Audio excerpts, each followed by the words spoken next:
এবার কি আছে, এটা কাজু? কাজু।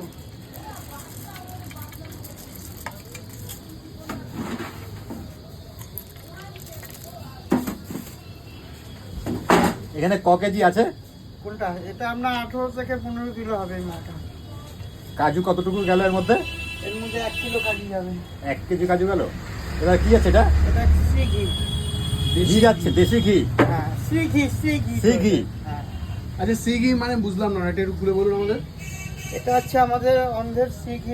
এটা মনে হলে মোয়া হবে, ঠিক আছে? আচ্ছা এটা কি মোষের ঘি? হ্যাঁ, এটা ভৈঁসা ঘি। এটাকে মোষের বলা হয় দুধ ভৈঁসা ঘি, আচ্ছা। ঠিক আছে? নরমালি আমরা যে গরুর দুধ দিয়ে ঘিটা দেখি সেটা গেরুয়া টাইপের হয়। এটাও গেরুয়া টাইপের, তবে এবারে এটা কি দিলেন? এটা হচ্ছে এলাচি। এলাচি। এলাচি।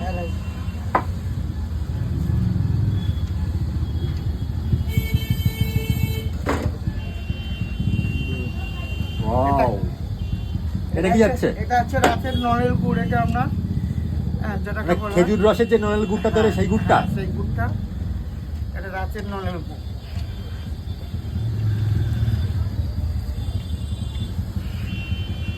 প্রত্যেক সময় এরকমই হাত দিয়ে মাখানো হয় নাকি? হ্যাঁ, এটা হাত দিয়েই মাখাতে হবে, না হলে তো হবে না।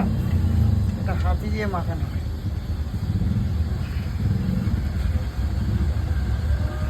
তো ডেইলি কয় কেজি করে মাখানো হয়?